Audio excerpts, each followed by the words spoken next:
गायत्री गंगा बहुत महत्वपूर्ण पर्व, अनेक स्वरूपों में मेरे ब्रह्म ऋषि से जुड़ा हुआ भी है। यूं तो उनका महाप्रयाण 2 जून को था, तिथि अनुसार आज है।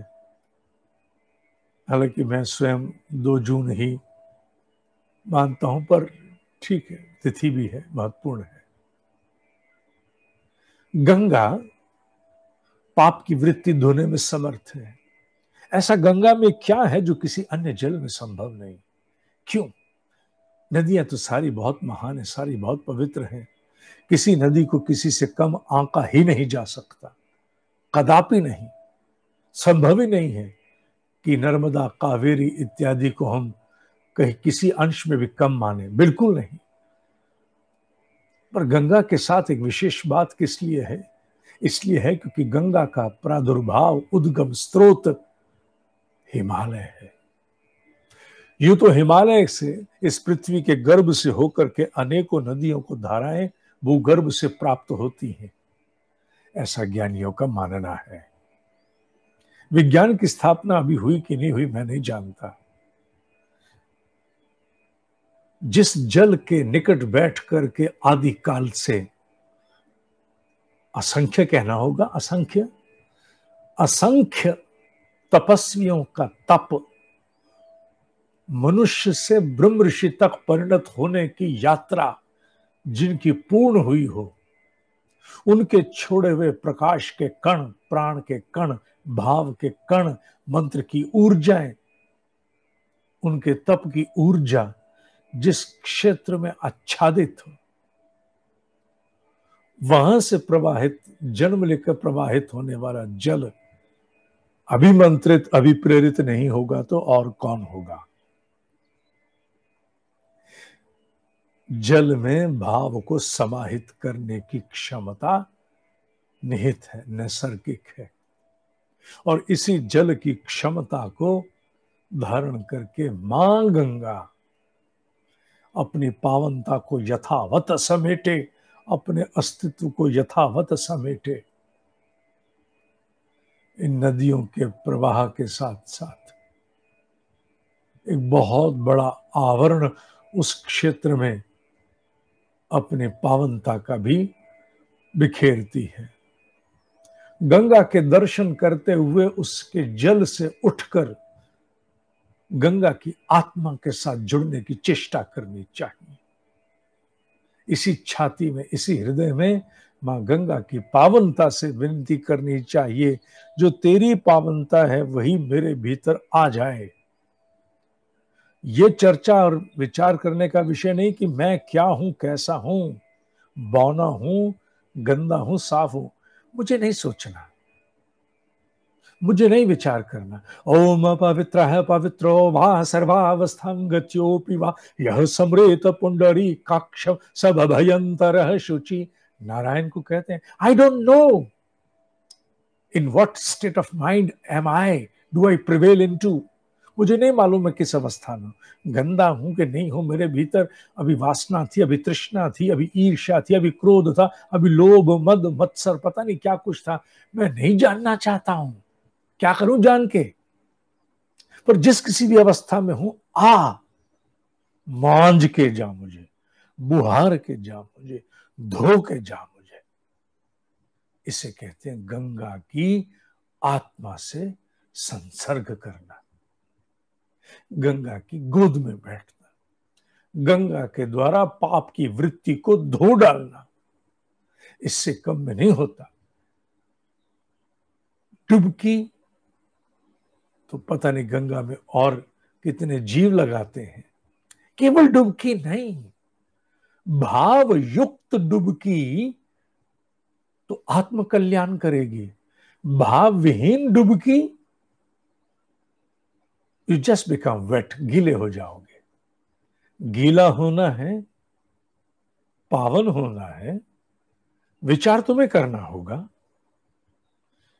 क्या केवल गीला या पावन भी? अगर पावन भी, तो फिर तुम्हें हर डुबकी के साथ अंतःकरण में, यहां छाती के बीचों बीच, मां बाकी सब छोड़, धो दे। तो वो होगा जिस मर्म की स्थापना के लिए ब्रह्म ऋषियों ने मां गंगा, भागीरथी का प्रयास महापुरुषार्थ सफल होगा। इसलिए गंगा को पवित्रता के साथ इतने अंशों में जोड़ा जाता। हाँ ठीक है, जल है, उसके गुण हैं, पर सबसे बड़ी बात ये, कभी गंगा के सामने खड़े होकर उसकी सतह पर टकटकी लगा करके अपने भीतर से भाव उठा करके मां से कह के जोर लगा के कहना। मां से नहीं जोर लगा के बोलेंगे तो किससे कहेंगे? जोर लगा के कहो, मुझे पावनता चाहिए, दे मुझे अपनी पावनता।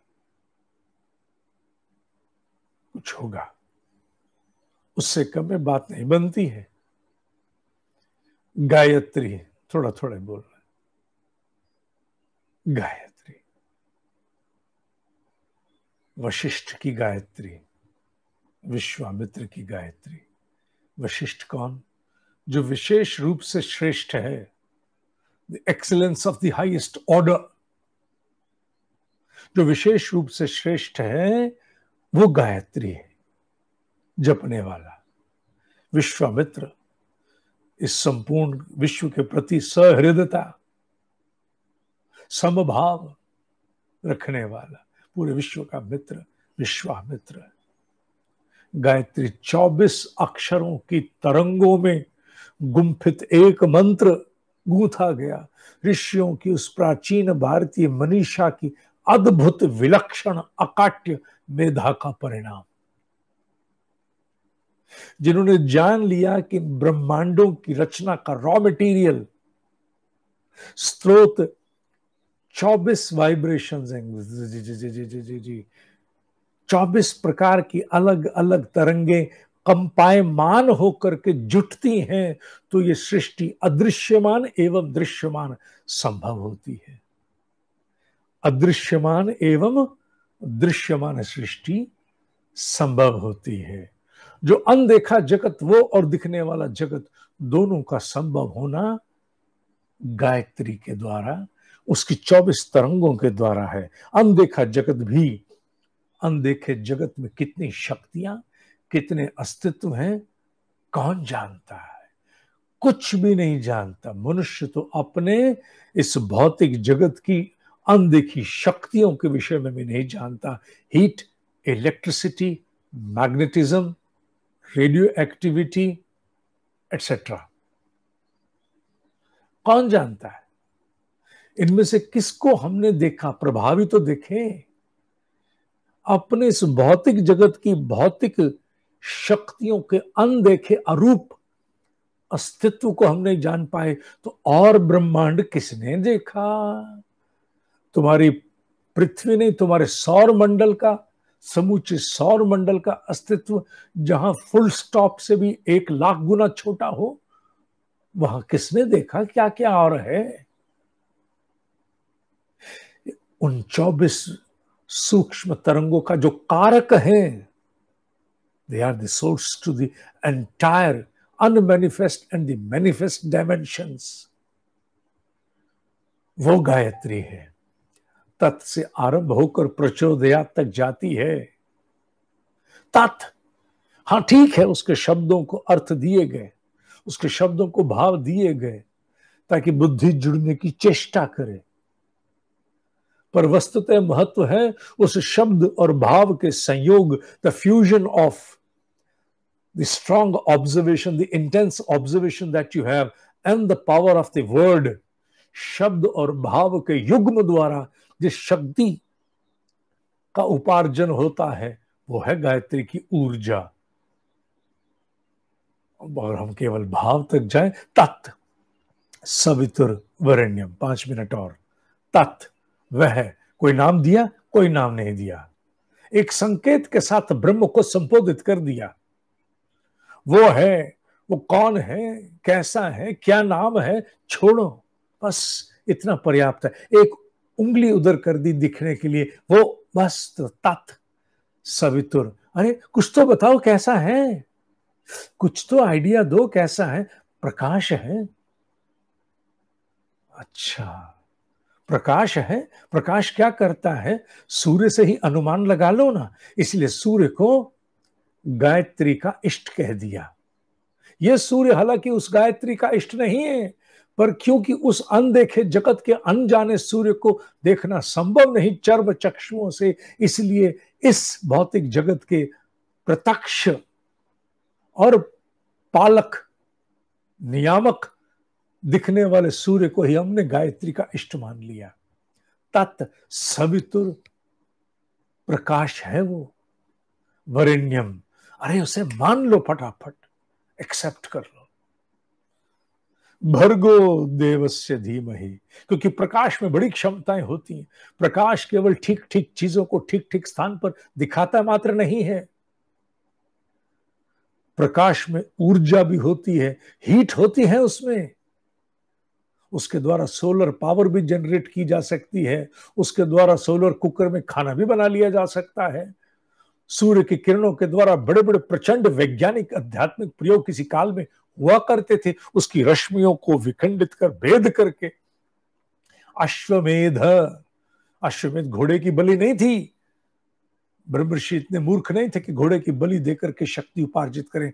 अश्व सूर्य के एक रश्मि का नाम है, जिसकी गति इतनी तीव्र है जिससे नाम उद्धृत करके भागने वाले पशु को भी दे दिया अश्व। वेद कहते हैं काटने को। वह विद्या थी उनके पास कि सूर्य की अनेकों रश्मियों में से एक को पकड़ के काट दें। भूलो मत गंध बाबा का कार्यक्रम। अश्व की एक किरण को, अश्व रूपी किरण को भेद करके शक्ति उपार्जन करना ही अश्व वेद था। तात सवितुर वरेण्यम, भर्गो उसकी क्षमता से, उसकी ऊर्जा से, उसके प्रकाश से, भस्म करने वाली क्षमता। देवस्य धीमहि, वो आए मेरे भीतर के सारे दोषों को भस्म कर दे, समाप्त कर दे, और मेरे भीतर की क्षमताएं जागृत हो, मेरे भीतर का दिव्य तत्व जागृत हो, मेरे भीतर की सुप्त क्षमताएं जागृत हो। भर्गो देवस्य धीमहि, अतः मैं उसे आत्मसात धारण करता हूं। वरेण्यम तक मैं एक्सेप्ट करता हूं, धीमहि में धारण करता हूं। अब वो मेरा अस्तित्व बन गया, अब वो मैं हो गया। साधक प्रकाश बन गया, प्रकाश बन गया, प्रकाश बन गया। तत् सवितुर वरेण्यम भर्गो देवस्य धीमहि धियो यो नः प्रचोदयात्। बुद्धि जो आकर के हमारी मेरी तो हम कह देते हैं, पर हमारे यहां तो सबकी बात है। बुद्धि जो हमारी प्रेरित करे, ड्राइव करे। क्यों? क्योंकि मुझ पर ना छोड़ा जाए। मैं बड़ा चॉइसेस प्रोन हूं, मैं बड़ा ऑल्टरनेटिव प्रोन हूं। मेरे संकल्प नहीं जागते क्योंकि मेरे विकल्पों की बारात शांत नहीं होती।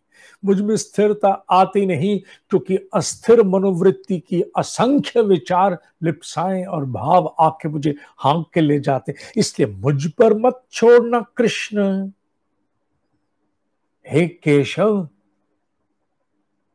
हे केशव, मुझ पर मत छोड़ना।